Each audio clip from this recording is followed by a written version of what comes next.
Laki-laki itu berkata, "Ya Rasulullah, wahai Rasulullah, ala tasta'miluni, sudikah engkau mempekerjakan aku kama istakmalta fulanan wa fulanan, sebagaimana engkau mempekerjakan si fulan, si fulan. Si fulan jadi amil zakat, si fulan jadi amir, si fulan jadi panglima perang. Sudikah engkau mempekerjakan aku seperti si fulan?" Jadi kalau ditanya orang, bolehkah kita minta jabatan? Boleh atau tak boleh? Minta. Ya Rasulullah, si fulan kan kau angkat jadi amil, ya. Si fulan kau angkat jadi panglima perang, ya. Si fulan kau angkat jadi imam, ya. Ala tasta'miluni. Tak ada Nabi marah. Tak ada Nabi marah. Nabi setuju dengan pertanyaannya. Itu namanya hadis apa tuh? Takriri. Seandainya Nabi marah, jangan kau minta-minta masuk neraka, katanya. Haram. Tak ada Nabi marah. Faqala, Nabi menjawab, "Innakum satalqauna ba'di asaratan." Nanti setelah aku meninggal, kalian akan menemukan asarah. Asarah itu apa? Asarah itu ada di atas nomor 52. Al-infiradu bisyai' amman lahu fihi haqqun. Asarah artinya, kata Imam Nawawi dalam kitab Al-Minhaj Syarah Sahih Muslim Ibn Al-Hajjaj, al-hukam alladzina yusallituna 'alal amwal fayantahikuna al-hurumat. Penguasa-penguasa yang menguasai harta orang banyak, dipegangnya, dimakannya, sehingga dia menghalalkan yang haram-haram. Itu artinya asarah. Kata Nabi, nanti di sesudah aku mati di akhir zaman, kalian akan menemukan asarah. Apa itu asarah? Penguasa yang menguasai harta orang banyak, dikuasainya, dimakannya, dibaginya sama anak, bini, kroco, kawan, gengnya, tak dibaginya ke orang lain, sehingga dengan itu dia menghalalkan segala yang haram-haram. Apakah zaman itu sudah tiba? Dikuasai minyak, dikuasai emas, dikuasai nikel, dibagi-bagi sesama kroco-kroco, sehingga orang tak dapat apapun. Padahal kalau dibagi-bagi itu ke mahasiswa, bisa kuliah gratis, UKT murah. Betul? Tapi karena dikuasai, akhirnya kita tak dapat apa-apa. Jadi Nabi itu sudah diceritakan ya semua. Fasbiru, maka bersabarlah kamu, hatta talqauni, sampai kamu nanti berjumpa dengan aku, alal haud, di telaga. Haud, telaga. Lebih besar dari telaga, danau. Lebih besar dari danau, laut. Nanti kamu akan ketemu dengan telaga. Siapa yang minum di telaga itu, la yazma'u ba'daha abadan. Dia tak akan haus untuk selamanya. Mudah-mudahan kita termasuk yang minum di telaga itu nanti. Telaga itu, inna a'tainakal kautsar. Telaga al-kautsar. Kata Nabi nanti waktu Nabi sedang khutbah di Taman Raudhah, nampakku ada telaga. Nanti kamu akan minum di situ. Dan yang minum di situ nanti kata Nabi, ikhwani. Apakah kami itu ya Rasulullah? Tidak, kamu ashabi. Kalian ini ashabi, sahabatku. Sahabatku minum juga, tapi ada nanti orang lain, ikhwani. Siapa itu ya Rasulullah? Amanu bi walam yarauni. Mereka percaya kepadaku, tapi matanya tak pernah menengok aku. Mudah-mudahan itu kita. Jarak kita dengan Nabi 1444 tahun. Tapi kita percaya sama dia. Disusun Imam Nawawi kata-katanya. Imam Nawawi sendiri jaraknya dengan dia 674 tahun. Jarak kita dengan Imam Nawawi 700 tahun. Jarak kita dengan Nabi hampir 1500 tahun. Dan kita percaya sama dia. Hadiahnya minum di telaga yang tak akan haus untuk selamanya. Amin ya rabbal alamin. Muttafaqun alaih. Hadis ini muttafaqun alaih. Ada dalam Sahih Bukhari dan ada dalam Sahih Muslim.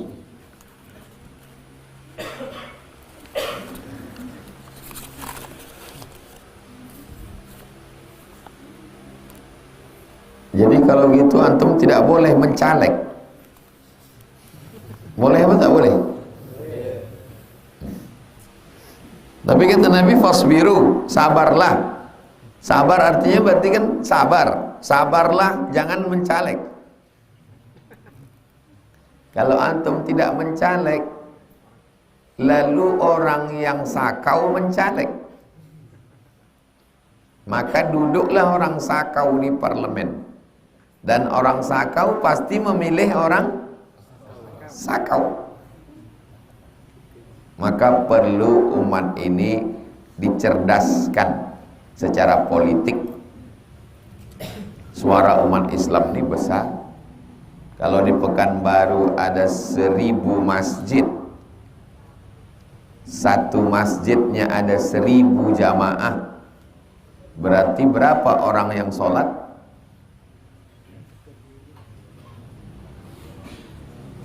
Payah menghitung kalau pagi-pagi. Satu masjid ada 1000 jamaah, ada 1000 masjid, berarti berapa jamaah yang sholat subuh? 1 juta. 1 juta itu besar. Anggaplah 50% aja yang sholat istiqomah, yang 50% lagi Idul Fitri sama Idul Adha. Berapa? 500.000. Untuk kabupaten kota, kalau jumlah rakyatnya tak terlalu banyak, tak terlalu sedikit, 3.000 orang aja mencoblos udah duduk. 3.000 aja sudah duduk. Tapi untuk memilih orang 3.000 itu bukan mudah. Antum kalau dihitung-hitung ada kawan antum 3.000 orang. Kumpullah semua kawan di Instagram, di Facebook, di TikTok, di channel YouTube, semuanya ada 3.000 orang. Dari yang 3.000 orang itu berapa yang sehat?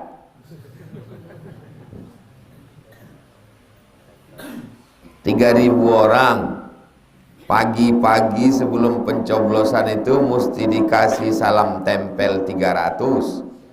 300.000 kali 3.000 berapa tuh? Hah? 300.000 kali 3.000. 3 kali 3 9. Itu paginya. Seminggu sebelum itu minta net poli. Yang wirid Yasin minta jilbab, minta rebana. Belum lagi tim sukses, anaknya mau masuk sekolah. Salam dia 300 pagi tuh, habis sholat subuh. Jam 8 datang kawan 500. Habis itu gilo.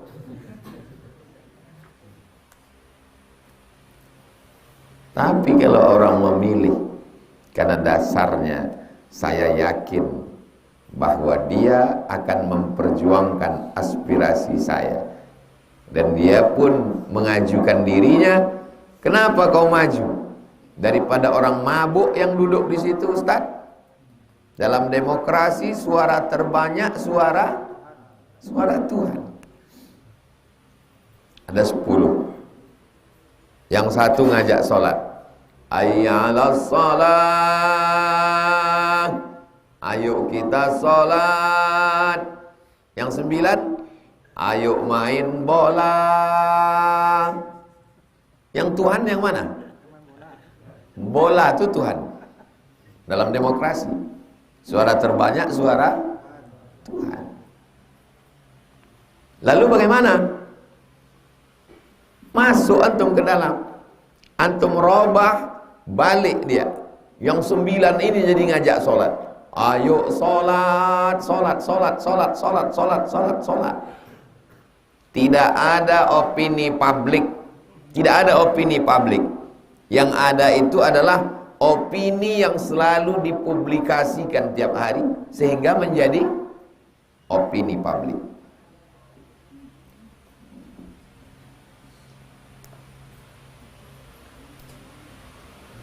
Fasbiru, sabarlah kamu. Kalau kamu melihat seperti itu, sabarkan dirimu, jangan sampai kamu ikut-ikutan menguasai harta orang banyak. Kamu makan bersama sahabat-sahabatmu dan kau sudah menzolimi orang lain, aniaya. Na'udzubillah. Usaid bidhammil hamzah, hamzahnya dibaca dhammah. Biha muhmalatin matmumah, hanya tidak bertitik, dibaca dhammah. Usaid bidhammil hamzah, Usaid. Hudair, haknya tidak bertitik, dibaca dhammah. Wadat mu'jamah, dotnya bertitik di baris atas, ba. Hudair. Jadi cara membacanya, kalau salah-salah dibaca orang asid, dari asid gitu. Salah, bukan asid. Usaid. Dari hadir, salah. Hudair. Wallahu a'lam. Tengoklah hebatnya Imam Nawawi. Selesai dia menjelaskan, di ujungnya wallahu a'lam. Dia ingin mengatakan yang paling tahu yang sebenarnya Allah. Ulama dulu setiap menjawab pasti selesai jawab wallahu a'lam. Ulama sekarang 2. Yang satu setelah jawab, inilah yang paling benar. Yang kedua, belum menjawab dah wallahu a'lam. Jawab dulu, setelah jawab baru jalan tengah. Belum apa-apa. Gimana nih Ustaz? Wallahu a'lam. Jawab dulu. Adab menjawab setelah kita jawab wallahu a'lam. Bis-shawab, tambahan. Bis-shawab dengan yang benar. Wallahu a'lam bis-shawab, Allah yang tahu dengan yang benar. Allah lebih tahu. Allah Maha mengetahui. Hadis 53 dari Abu Ibrahim Abdullah bin Abi Aufa radhiyallahu anhu. Anna Rasulullah sallallahu alaihi wasallam, Nabi Muhammad sallallahu alaihi wasallam, fi ba'di ayyamihi, di sebagian harinya, allati laqiya fiha al-adu, pada saat dia berperang, berjumpa dengan musuh, intazara hatta idza malatis syamsu, dia tunggu sampai matahari miring, sampai matahari miring agak redup. Qama fihim, Lalu dia pun berdiri di depan pasukan. Faqala, dia berkata, apa kata dia? Ya ayyuhan nas, wahai pasukan perang, la tatamannau liqa'al adu, jangan kalian berkeinginan, berangan-angan, berharap jumpa musuh. Tak boleh. Bolehkah kita berkeinginan jumpa musuh? Tak boleh. Mana dalilnya? Nih. La tatamannau liqa'al adu, jangan berangan-angan, berkeinginan, bercita-cita ingin jumpa musuh. Jadi kalau ada adik-adik mahasiswa, mana musuh kita? Mana? La tatamannau liqa'al adu. Was'alullahal afiyata, mintalah kepada Allah Ta'ala afiyah, semoga sehat wal afiyah. Tidak semua orang yang sehat itu afiyah. Afiyah artinya kebaikan dalam segala hal. Ada orang badannya sehat, otaknya sakit. Badannya sehat, kolbunya sakit. Badannya sehat, jiwanya sakit. Kata Nabi, was'alullahal afiyah, mintalah kepada Allah afiyah.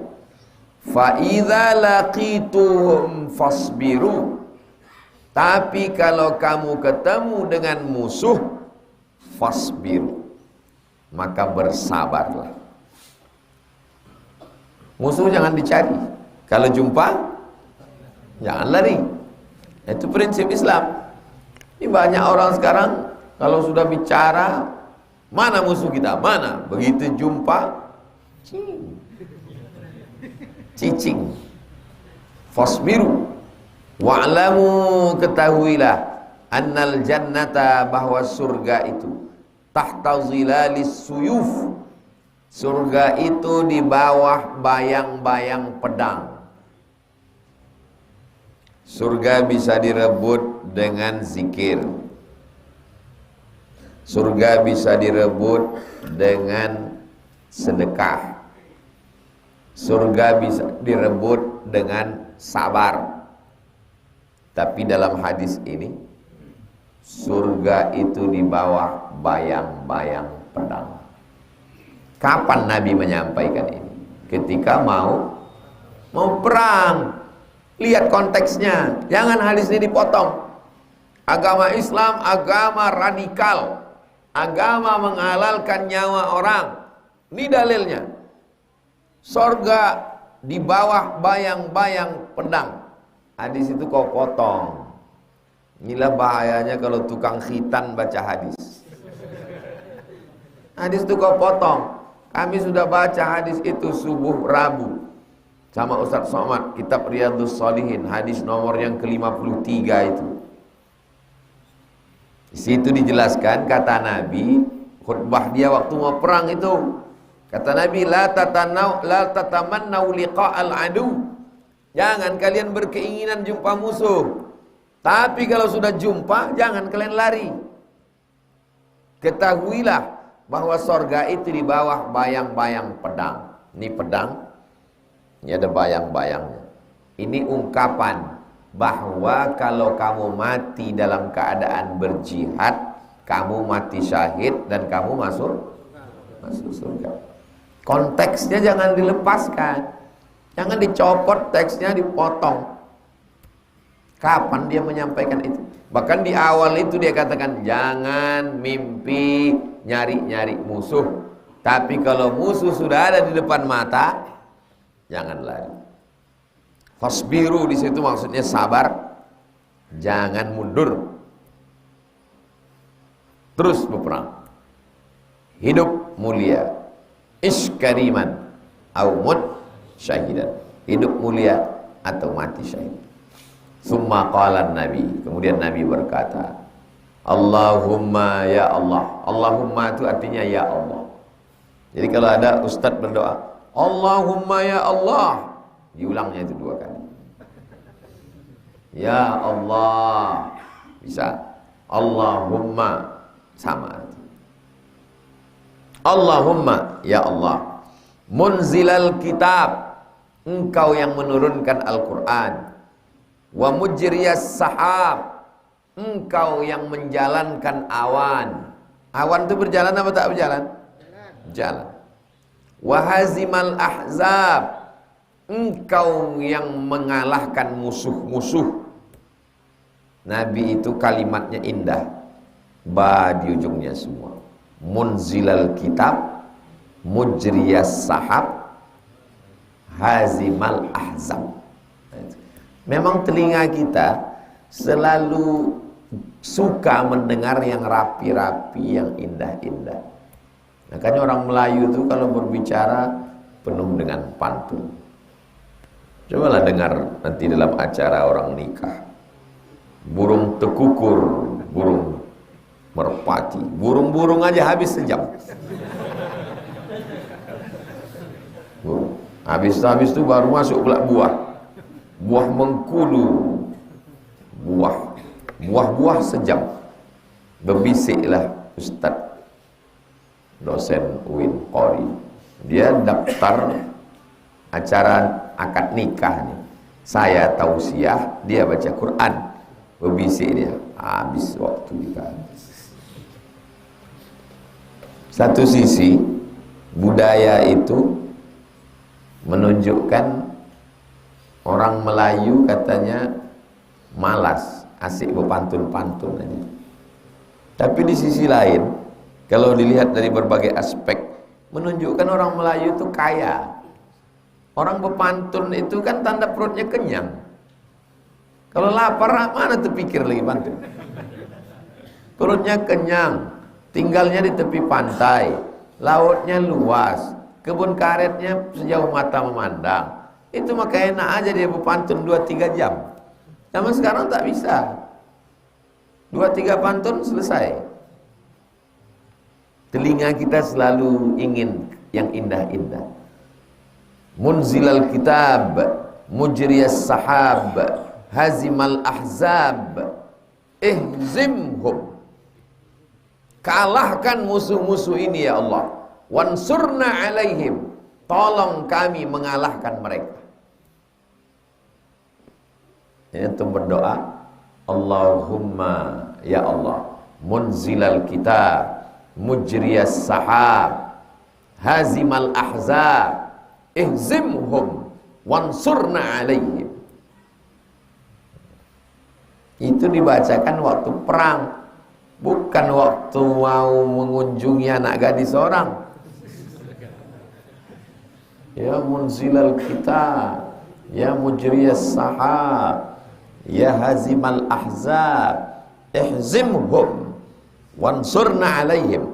Kau tak tahu dia doanya itu juga. Sama doa, belaga doa kalian. Muttafaqun alaih.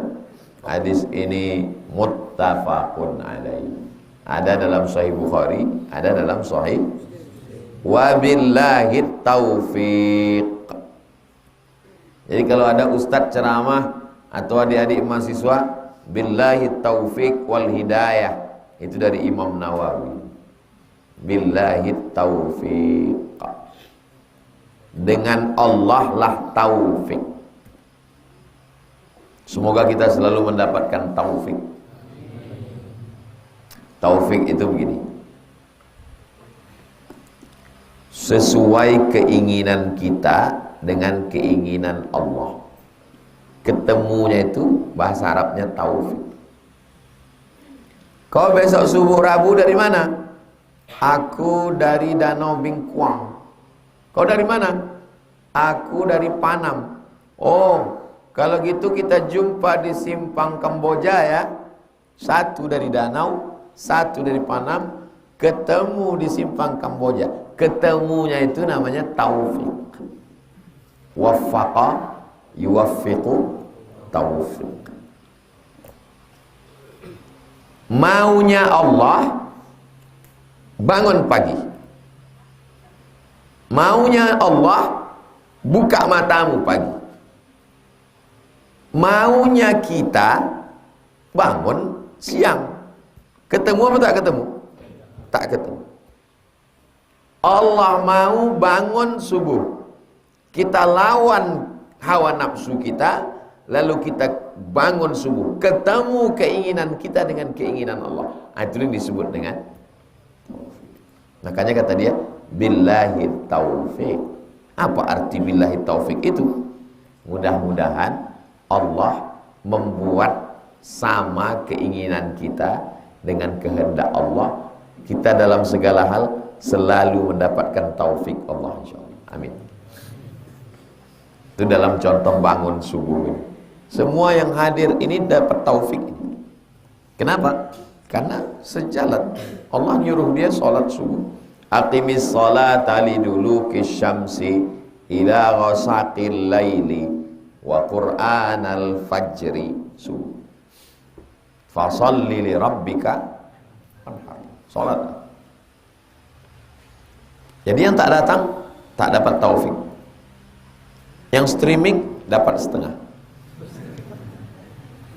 taufik. Mudah-mudahan kita selalu mendapatkan taufik. Taufik dalam hal sholat, taufik dalam hal jodoh, taufik dalam hal kuliah, taufik dalam hal mengambil keputusan. Billahi taufik. Cara mendoakan orang gitu juga. Waffaqakallah atau billahi taufik. Paham dia? Oh, itu maksudnya. Selesai bab 3 tentang sabar. Sekarang masuk bab 4. Babus sidqi. Shad dal qaf. Dari shad dal qaf inilah selesai baca Quran. Shadaqallahul azim. Shadaqa selalu diartikan benar. Shadaqallah, maha benar Allah. Siddiq, benar. Atau kata lainnya jujur. Atau istilah lainnya sejalan antara ucapan dengan perbuatan. Lawan siddiq, kadhib. As-sidqu sifatnya, orangnya siddiq. Abu Bakar siddiq. Kalau perempuan siddiqah. Perempuan yang dapat gelar siddiqah, wa ummuhu siddiqah, ibunya siddiqah, ibu Nabi Isa. Siapa dia? Maryam. Abu Bakar dapat gelar siddiq karena ketika semua tidak membenarkan dan dia orang yang membenarkan, maka dia digelar dengan siddiq. Membenarkan peristiwa Isra Mi'raj. Qala Allahu azza wa jalla. Qala Allah berfirman. Azza kata kerja dari aziz, perkasa. Jalla kata kerja dari jalil, mulia. Azizun, perkasa. Jalilun, mulia. Azza wa jalla, Allah yang maha perkasa dan maha mulia berfirman. Apa kata Allah? Ya ayyuhalladzina amanu, hai orang yang percaya, ittaqullah, takutlah kepada Allah, wa kunu ma'as shadiqin, hendaklah kamu selalu bersama dengan orang yang benar. Shadiqin, orang-orang yang benar. 3. Pertama, percaya. Yang kedua, takut. Yang ketiga, bersama dengan orang yang benar.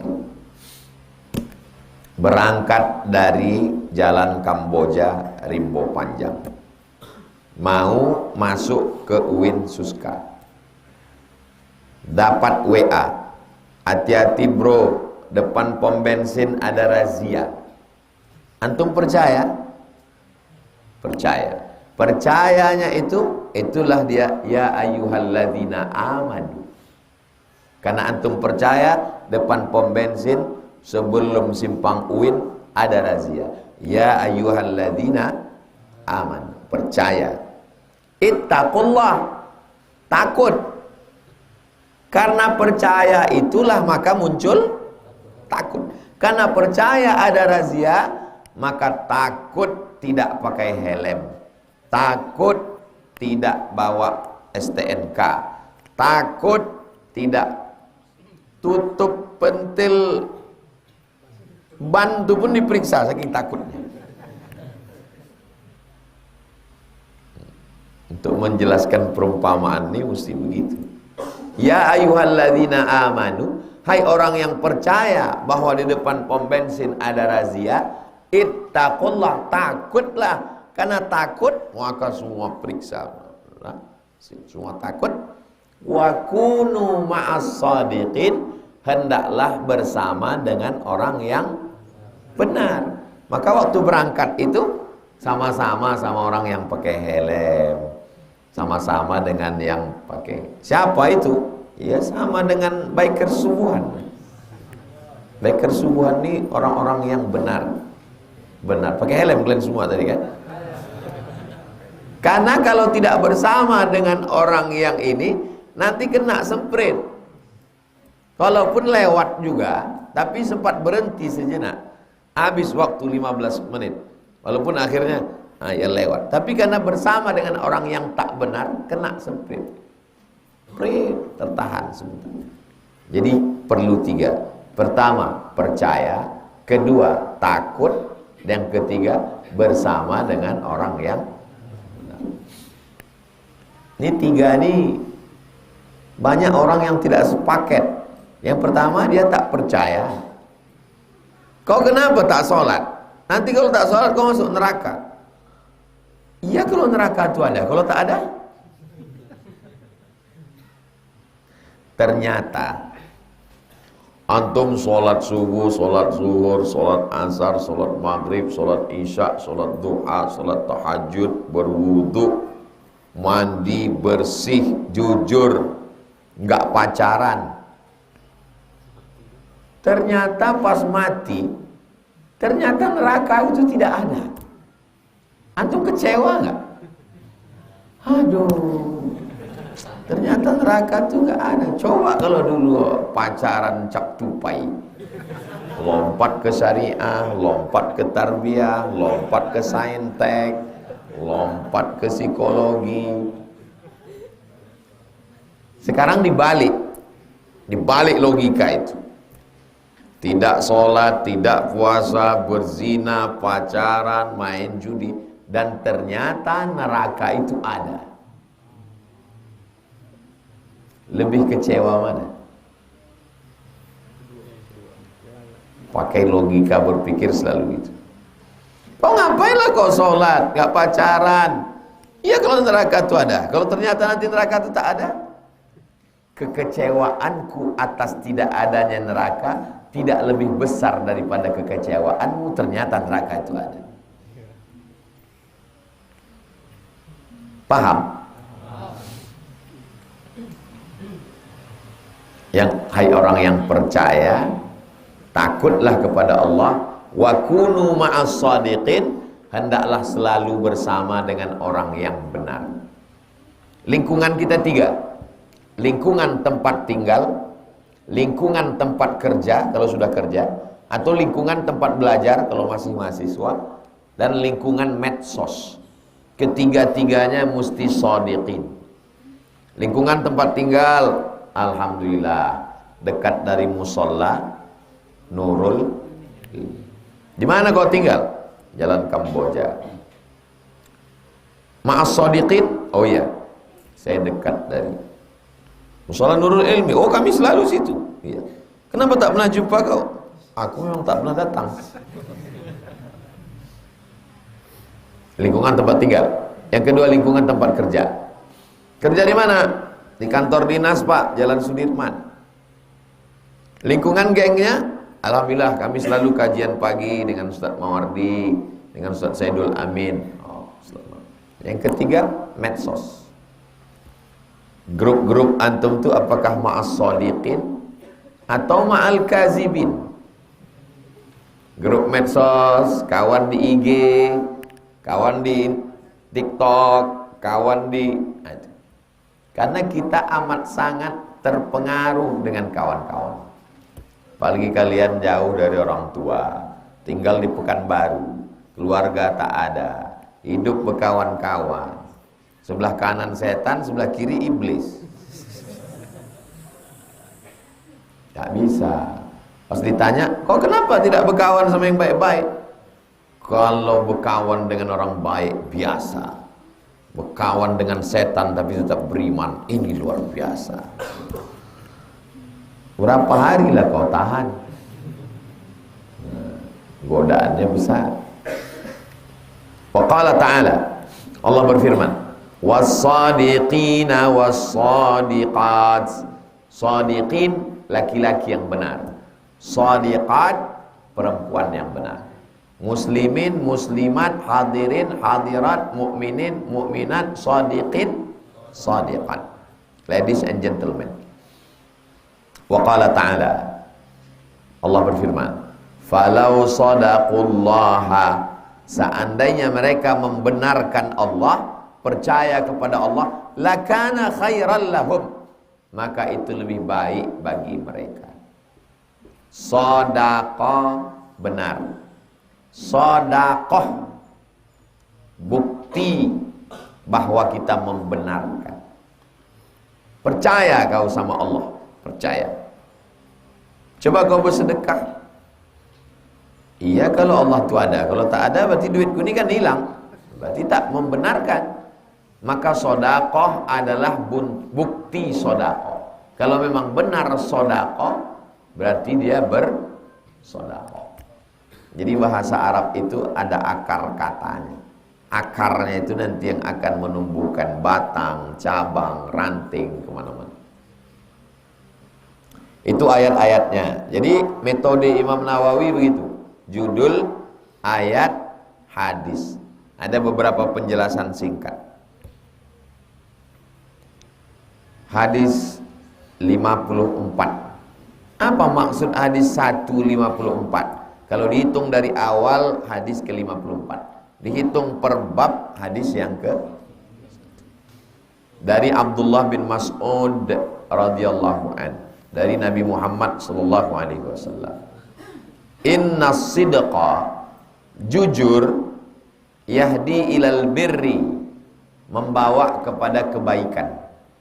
Orang yang jujur itu membawa kepada al-birri, kebaikan. Wa innal birra, kebaikan, yahdi ilal jannah, membawa kepada surga. Kalau jujur, baik. Kalau baik, surga. Kenapa tak ke surga? Karena tak baik. Kenapa tak baik? Karena tak jujur. Wa innar rajula, seorang, la yasduqu, jujur, hatta yaktuba indallahi siddiqan, sampai dia ditetapkan di sisi Allah menjadi orang yang siddiq, jujur. Wa innal kadhiba, lawan dari jujur, dusta, bohong, tipu. Yahdi ilal fujur, bohong, dusta, tipu itu kepada dosa. Wa innal fujur yahdi ilan nar, dosa nanti perginya ke neraka. Wa innar rajula, ada orang, la yakdzibu, dusta, bohong, tipu, dusta, bohong, tipu, hatta yuktaba indallah, sampai tertulis ditetapkan di sisi Allah kadzaban, menjadi pendusta. Muttafaqun alaih. Hadis ini ada dalam Sahih Al-Bukhari, ada dalam Sahih Muslim. Antum punya kawan SD, punya kawan SMP, punya kawan SMA. Yang kaya-kaya kita tak ingat, yang ganteng-ganteng kita tak ingat. Tapi yang baik-baik itu ingat. Kalau saya ingat, oh ini kawan aliyah dulu, ini kawan di pondok dulu. Yang jujur-jujur baik. Yang nipu-nipu ingat juga gitu. Ini sama kawan ini tak bisa. Semua tak balik, pulpen tak balik, buku tak balik, duit tak balik. Susah berubah. Allah bisa karena sudah terbiasa menipu, membohong, menipu, membohong, menipu, membohong. Nauzubillah. Dan itu menular.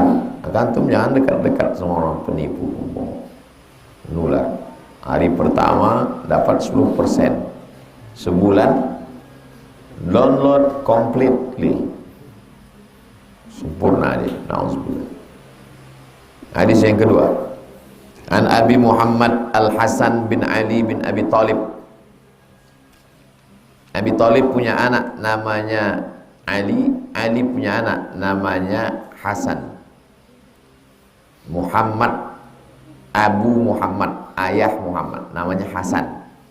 Adiknya namanya Husain. Qala hafiztu min Rasulillah. Saya menghafal kalimat ini dari Rasulullah, dari kakek saya, kata dia. Apa kalimatnya? Da'ma yaribuka ila ma la yaribuka. Tinggalkan sesuatu yang meragukanmu kepada sesuatu yang tak meragukan. Dusta, bohong itu menyebabkan kita bimbang-bimbang, ragu-ragu. Tinggalkan. Fa inna sidqa tuma'ninatun. Jujur itu tuma'ninah, tenang. Jujur itu tenang. Wal kadhibu ribatun. Wal kadhiba ribatun. Sedangkan dusta itu ribah, ragu-ragu, bimbang-bimbang. Orang yang bohong, detak jantungnya tak normal. Makanya ada alat tes kebohongan. Dari mana alat tes kebohongan itu bisa tahu? Dikontakkan dengan detak jantung. Apakah saudara yang menembak Baradae? Tidak. Tesnya ke jantung. Tes kebohongan. Walaupun udah biasa bohong. Makanya ada bahasa kadang-kadang, kapan? Jadi kau datang? Iya. Megang-megang hidung. Ada, tak bisa. Tak bisa, walaupun udah terlatih untuk bohong. Ada tanda-tanda. Wal kadhiba ribatun. Maka hidup ini lurus-lurus aja. Karena kalau kita paksakan juga untuk bohong, kenanya nanti di jantung. Detak jantung itu tak normal, akhirnya kena serangan jantung. Saya tidak mengatakan saya paling jujur, tapi saya hidup lurus-lurus aja. Apa yang mau dicari hidup ini? Bohong sana, bohong sini, tipu sana, tipu sini. Yang kita dapatkan itulah yang dijanjikan Allah SWT. Lebihnya tinggal dosa dan penyakit. Sakit jantung, naik darah tinggi, naik kolesterol, naik. Itu semua pikirkan. Mana cara membohong sini, mana cara bohong gini, mana cara menipu. Sekali berbohong, akan memikirkan untuk bohong kedua cara menutupinya. Dua kali bohong, akan memikirkan bohong ketiga untuk menutupinya. Bohong, bohong, bohong, bohong, bohong. Hidup dengan kebohongan. Na'udzubillah. Mudah-mudahan Allah menyelamatkan anak cucu kita sampai hari kiamat dari bohong. Rawahu Tirmidzi. Hadis ini diriwayatkan Imam At-Tirmidzi. Nama kitabnya Sunan At-Tirmidzi. Nama lainnya Jami' At-Tirmidzi. Wa qala, dia berkata haditsun sahihun. Hadisnya hadis sahih. Qauluhu yaribuka, arti yaribuka bi fathil ha, hanya dibaca fatah. Ianya dibaca fatah. Yaribuka wa dhammiha. Kalau ada ustadz yang membaca yuribuka, betul, dua-duanya betul. Da'ma yaribuka atau da'ma yuribuka. Maknahu, artinya utruk ma tasyukku. Tinggalkan sesuatu yang syak, yang membuatmu ragu-ragu. Fi hillihi wa'dil ila ma la tasyukku fihi. Beralihlah kepada sesuatu yang tak meragukan. Ini ragu, ini tak ragu. Tinggalkan yang ragu-ragu. Karena yang mau kita cari ini adalah ketenangan hati, ketenangan batin, ketenangan hidup. Bohong itu tidak tenang. Tipu tipu-tipu, dusta-dusta, bohong-bohong. Nauzubillah. Itu hadis sampai hadis yang kedua. Pertemuan akan datang Rabu pertama di hadis yang ketiga dari Abu Sufyan Sakhar bin Harb, insyaallah. Anak kertas-kertas tak dibagi.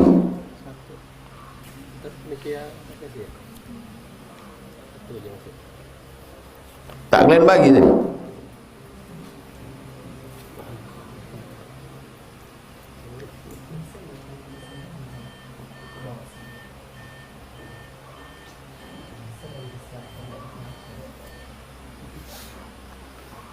Bersama dengan santri-santri penghafal Quran Pondok Pesantren Tahfiz Quran Az-Zahra.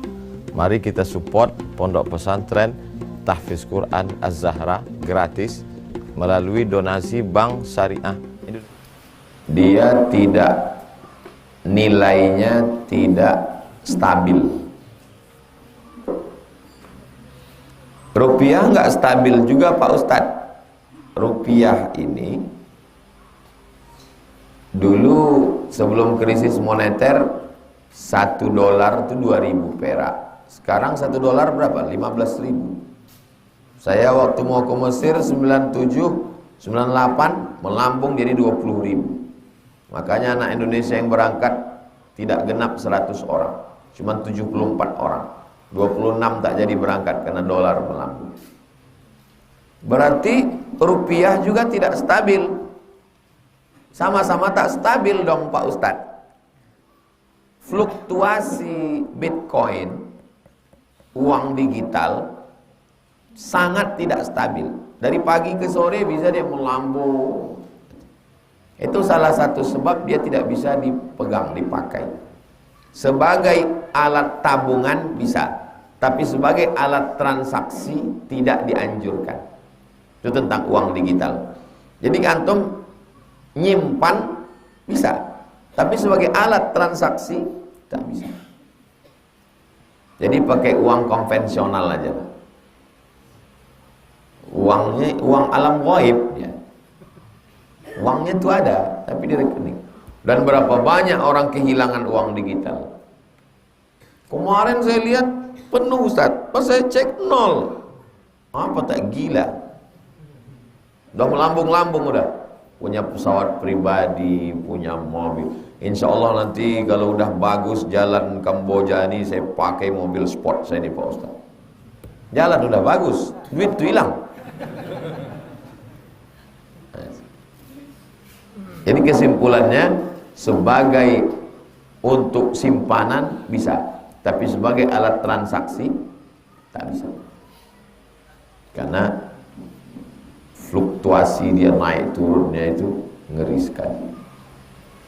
Bukan kata saya itu hasil pertemuan pakar ekonomi syariah di Ponorogo beberapa tahun yang lalu membahas tentang uang digital.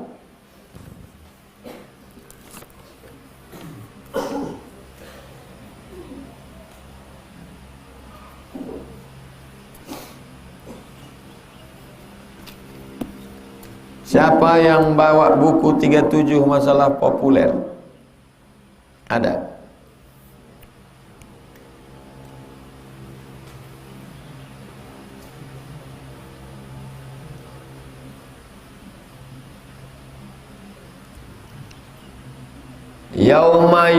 Ini pertanyaannya tentang apakah mentakwil itu haram?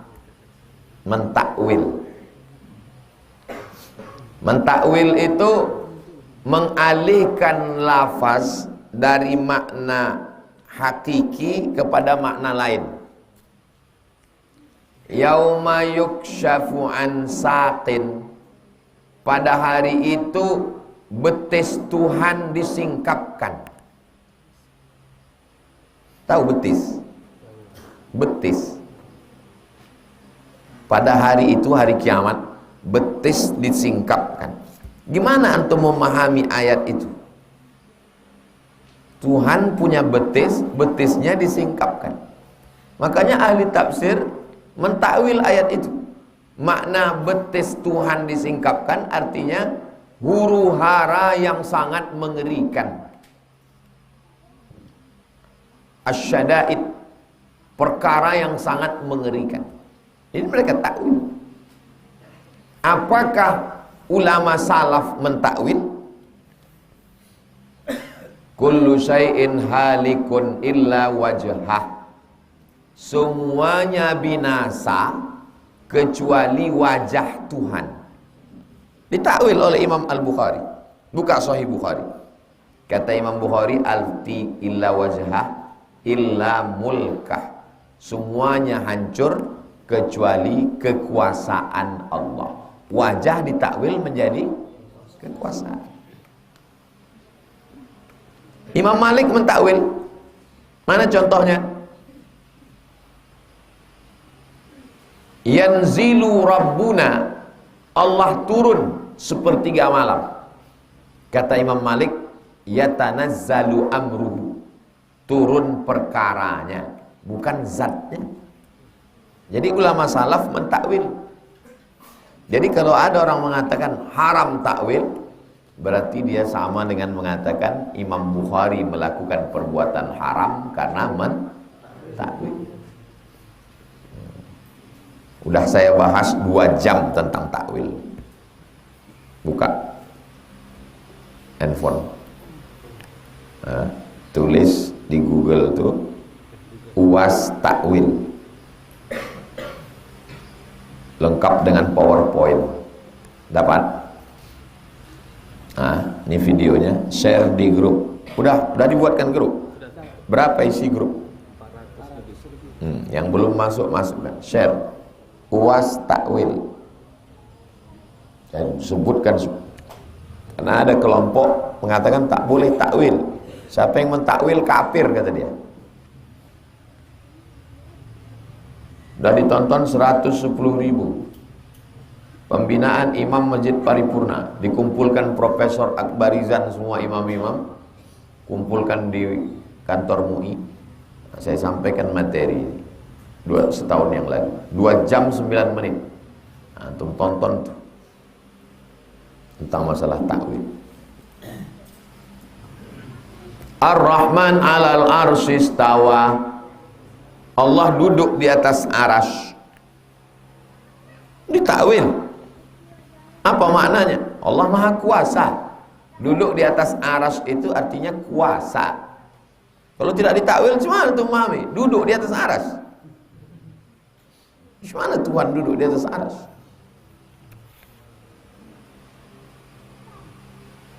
Bagaimana pandangan Islam terhadap pekerja percetakan mendapat orderan spanduk Selamat Natal?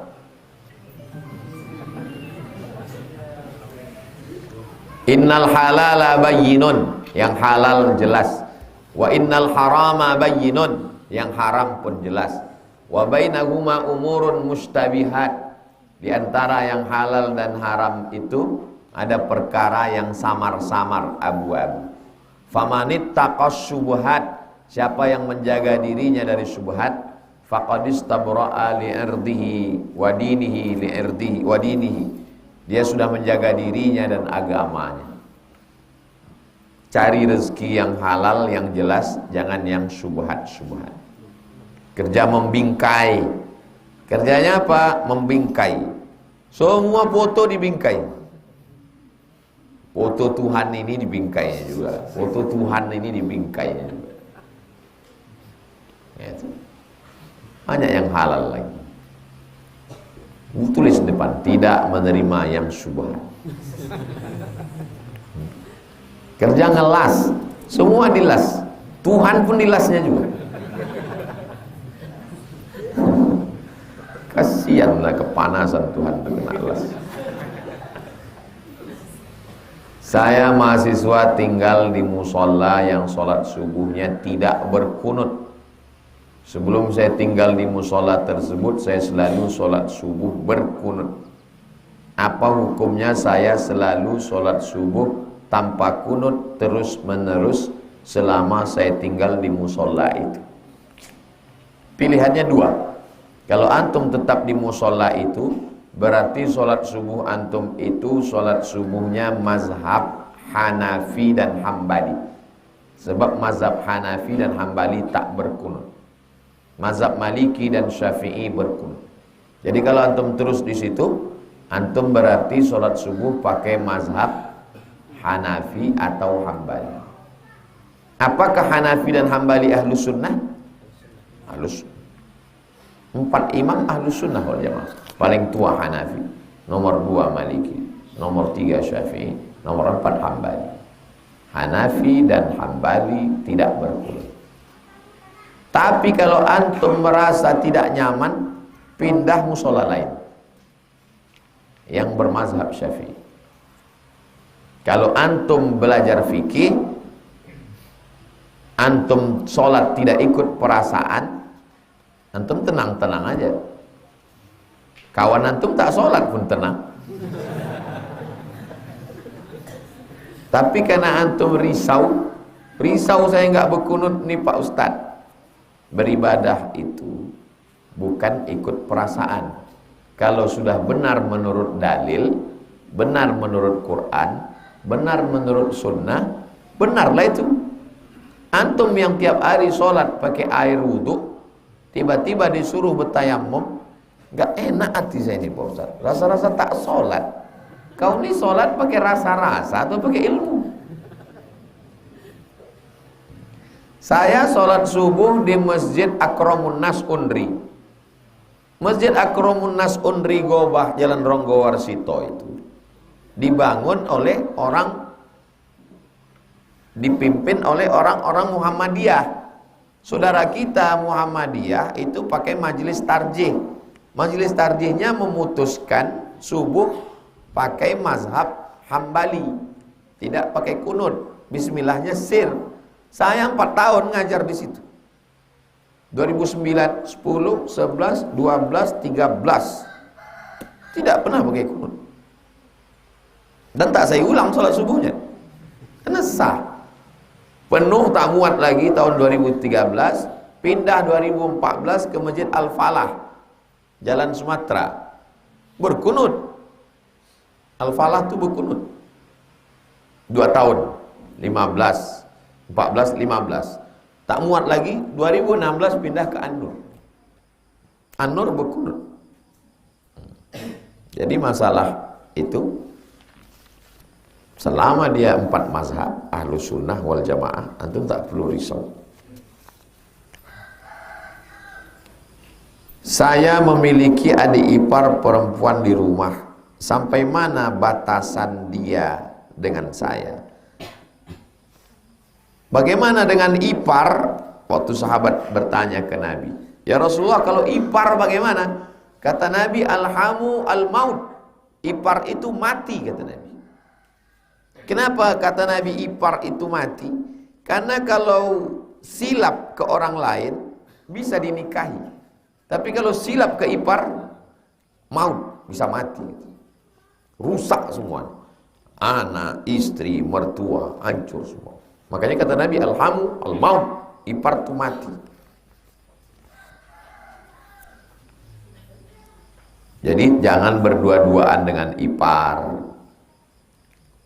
Untuk selamatnya tak usah sama ipar sama sekali. Saya tinggal dengan istri saya.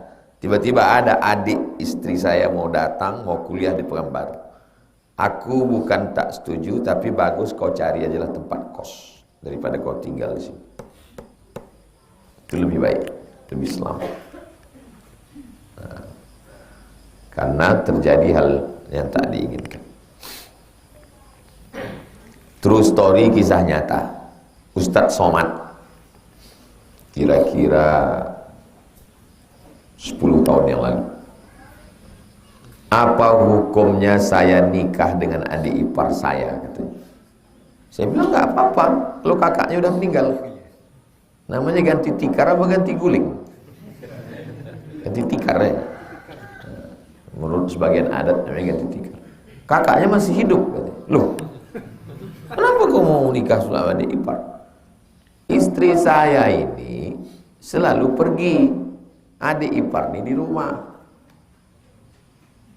Lama-lama jatuh cinta dia ke saya, dia mau nikah dia sama saya gitu. Baru saya ingat hadis alhamu al-maut. Saya bilang, antum suruh dia pulang kampung. Masih ada orang tua, masih suruh dia pulang. Biar supaya dia nikah sama orang lain. Dua gendangnya. Kalau tak adik ipar tentu cinta, antum cinta sama dia. Bahaya. Kemudian yang kedua, di rumah selalu datang laki-laki yang tak mahram untuk makan nasi, karena dia saya tampung untuk makan. Sebab laki-laki itu anak perantauan. Yang jadi masalah, si laki-laki ini datang ke rumah bukan sekedar makan, tapi dia berlama-lama di rumah dan ngobrol dengan istri saya. Nah, ini kurang ajar.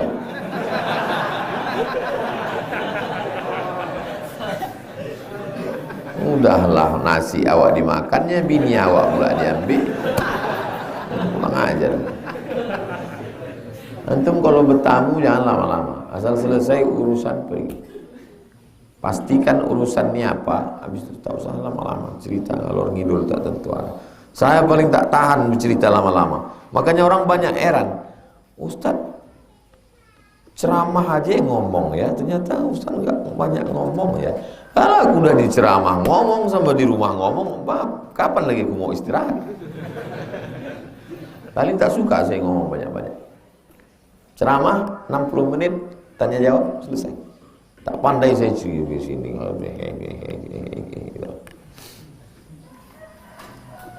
Bagaimana meningkatkan semangat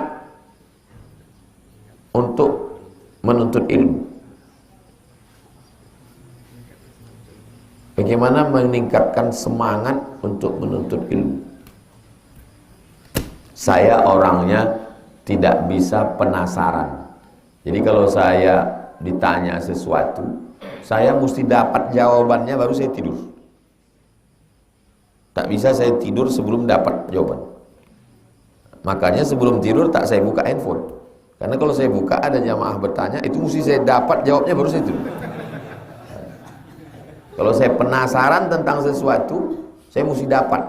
Dan kalau udah dapat, mesti saya hafal teksnya, atau paling tidak saya tulis. Itulah awalnya blog. Saya buat blog. Begitu dapat, langsung saya masukkan ke blog. somatmorocco.blogspot.com. Itu asal muasal blog. Nah, jadi balik pada ketertarikan. Ketertarikan kita ini kan macam-macam. Ada orang tertariknya ke batu. Batu gilingan maknya pun digosoknya. Nah, kita tertarik ke batu. Ada tertariknya ke sepeda ontel. Ada tertariknya ke hewan, iguana. Ada ketertarikan. Jadi memang ada manusia ini ketertarikannya ke ilmu. Ilmu aja. Ada manusia yang tertariknya begitu. Jadi kita berusaha untuk ketertarikan. Kalau ada orang tidak tertarik pada ilmu, jangan paksa. Stres dia. Agama Allah ini tidak selamanya ditolong dengan ilmu. Misalnya anak ibu membaca nggak suka, mikir tak suka, mudah dia suntuk. Asal belajar sedikit, kultum aja 7 menit gatal kepalanya. Jangankan ceramah 60 menit. Tapi nyanyi bagus. Latih dia hadroh. Jangan suruh dia baca Riyadhus Shalihin, mati dia nanti. Tengok dia. Oh, anak ini berpikir tak suka, ngaji tak suka. Tapi kalau udah sholawatan, ya Hanana, ya Hanana, suruh dia latihan hadroh. Dia akan menolong agama ini dengan suaranya nanti. Dia akan jadi Maher Zain, dia akan jadi Atif, dia akan jadi Habib Syekh. Nah, jadi agama ini tidak selamanya bisa ditolong. Gitu juga dengan anak penghafal Quran. Diterima 25 anak menghafal Quran. Setelah setahun tak naik-naik hafalannya. Kita tidak boleh judge dia bodoh, karena tidak ada manusia ini yang bodoh. Mungkin di ngapal dia lemah, tapi di yang lain. Makanya anak-anak yang tidak hafal full kita tidak keluarkan selama akhlaknya baik, nanti dia akan untuk yang lain. Mungkin dia di security. Kan? Mungkin ini menolong agama ini tidak. Makanya waktu saya melepas adik-adik mau ke Mesir, kalian jangan bangga dengan prestasi akademik. Nilai tertinggi Al-Azhar Mumtaz, excellent. Di bawah Mumtaz, Jayyid Jiddan, very good. Di bawah itu Jayyid. Yang Mumtaz jadi profesor doktor di kampus, guru besar.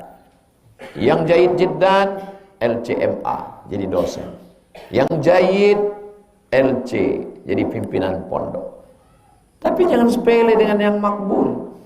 Kenapa? Karena yang Mumtaz, Jayyid Jiddan dan Jayyid berangkat umroh gara-gara si makbul. Karena dia yang punya travel. Keberhasilan yang sesungguhnya adalah di tengah masyarakat.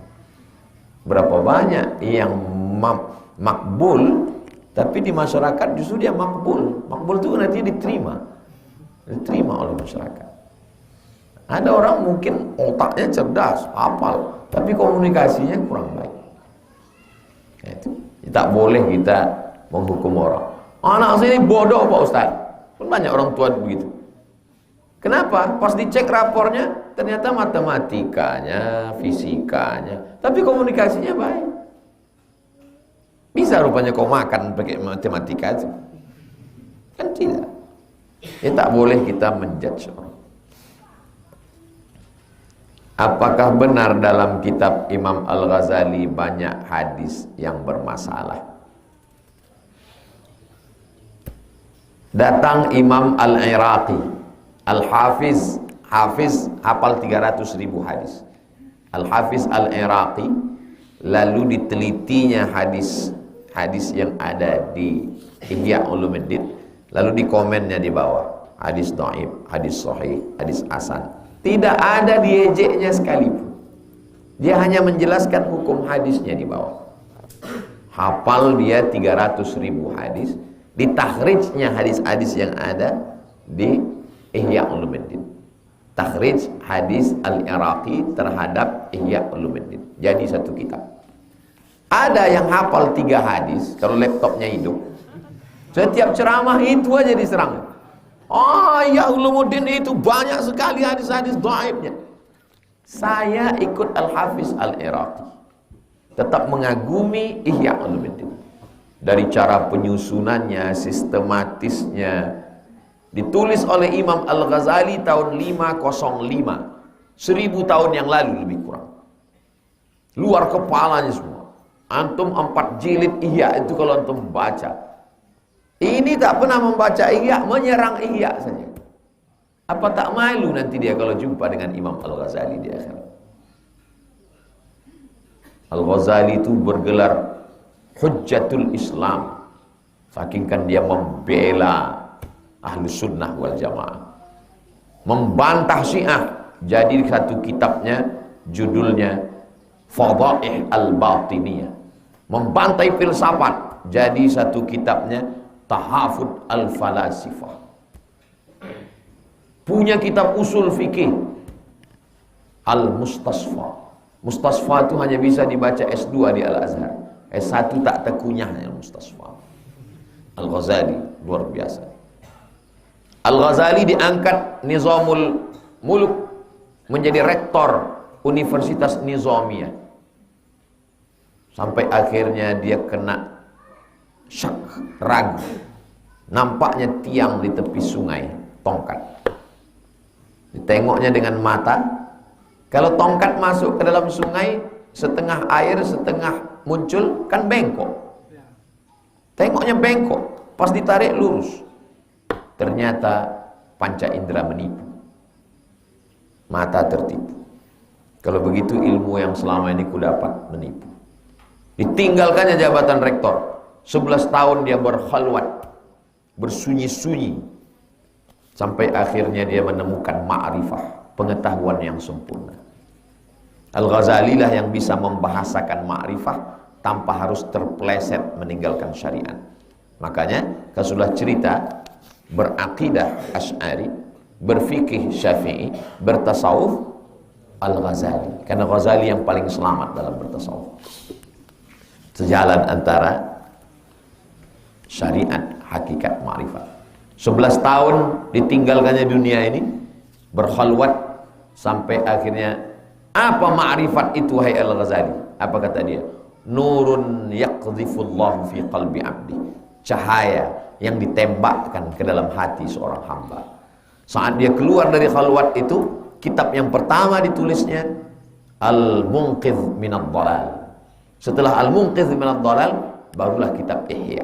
Puncak dari prestasi Al-Ghazali adalah Ihya Ulumuddin. Jadi orang kalau paham Ihya, menyerang Ihya, tak pernah baca Ihya, dan dia tak kenal Al-Ghazali, dan serangan itu pun dikopinya dari gurunya, yang gurunya juga tak pernah baca Ihya, khatamkan Ihya.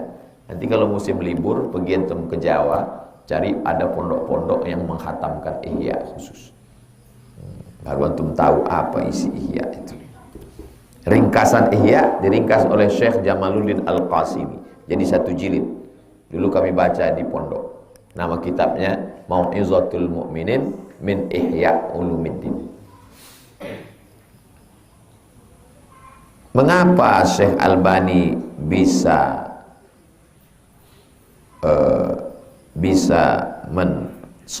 mendhaifkan hadis? Padahal beliau kan lahir di zaman sekarang. Dia meninggal tahun 1999. Coba tulis di Google. Nasiruddin Al-Albani. Kapan dia meninggal? 1999. Bin Baz 1998. Hah? Betul? 1999 meninggal. Kok bisa dia mengatakan ini hadis sahih, ini hadis dhaif? Dia jaga perpustakaan. Namanya Perpustakaan Zohiriyah di Damaskus. Ingatannya kuat. Dia orang Eropa. Albani itu Albania. Karena Albania ini dikuasai oleh komunis, bapaknya pindah ke Damaskus. Dia menjaga perpustakaan, dibacanya semua kitab, baca. Syarat hadis sahih itu 5. Yang pertama, ittisalus sanad. Sanadnya bersambung. Jadi tengoknya sanad. Dari mana hadis ini? Bukhari. Bukhari dapat dari mana? Abdullah bin Maslamah. Maslamah dapat dari mana? Nah, dari Malik. Dari sini. Cek. Dari mana bisa tahu ini ketemu dengan ini? Baca kitab tarajim. Baca biografi. Kapan lahirnya? Kapan meninggalnya? Oh, ketemu. Oh, tak ketemu. Sahih. Dhaif. Itulah kerja dia di perpustakaan. Ternyata beberapa hadis dibilangnya di sini sahih, dibilangnya di sini dhaif. Maka datanglah Syekh Hasan As-Saqaf dari Yordan menulis kitab Tanaqudat Al-Albani Al-Wadihah. Coba tulis. Pakai tulis Arab. Tanaqudat Al-Albani Al-Wadihah. Kontradiktif Albani. 3 jilid. Tanaqudat dapat Al-Albani Al-Wadihah. Datang Syekh Mahmud Said Mamduh, Dr. Mahmud Said Mamduh, 7 jilid.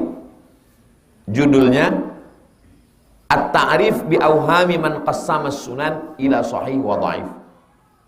Hadis-hadis yang didhaifkan Albani ternyata sahih. Qala Al-Albani dhaif.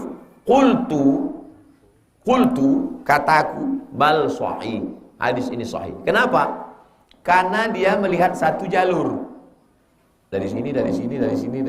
Tengoknya dhaif kata dia. Padahal ada jalur lain yang dia tak tahu. Karena hadis itu ada namanya syawahid, ada mutaba'at. Karena dia tidak hafiz. Tak semua bisa dihafalnya. Terlepas dari segala kelemahan, dia sudah membaca, dia sudah berijtihad. Bahwa ijtihadnya salah, mudah-mudahan Allah mengampuni. Yang bahaya itu nggak pernah baca, nggak pernah berijtihad, menyalahkan aja.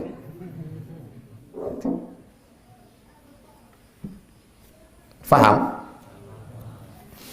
Apakah membunyikan jari jemari ketika hendak berdiri dari sujud itu membatalkan sholat? Sedang sholat. Mazhab Syafi'i, 3 gerak harakah ajnabiyah batal.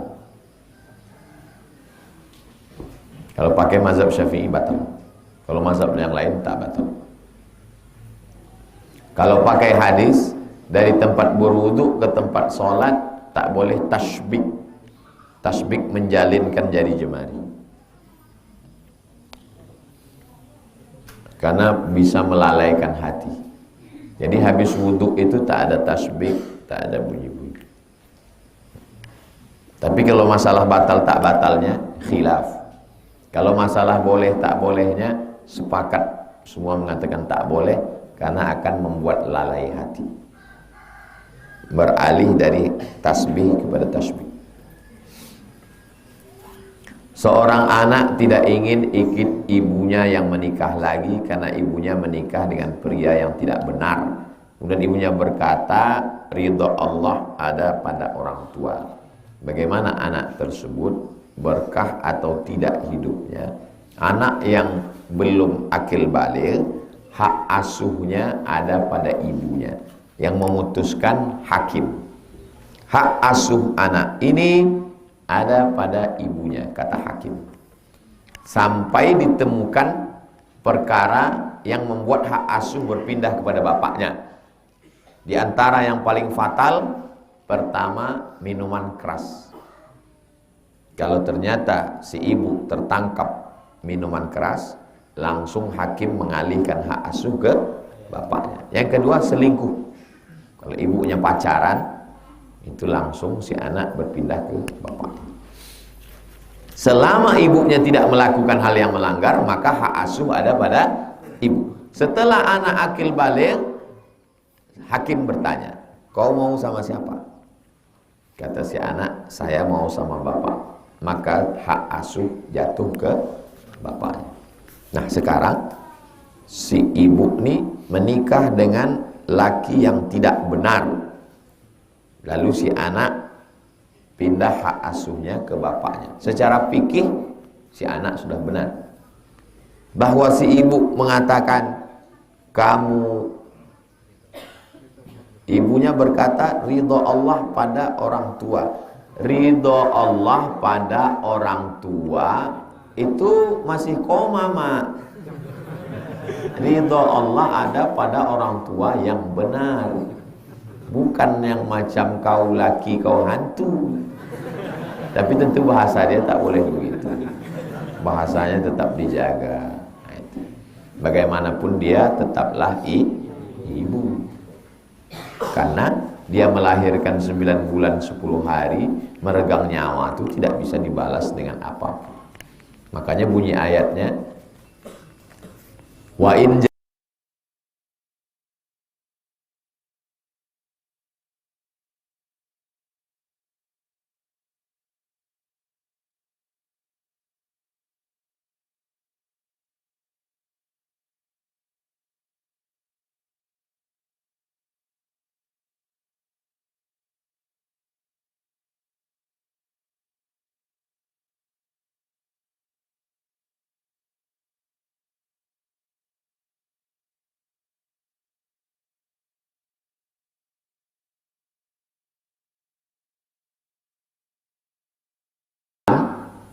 wajib dia sama bapaknya.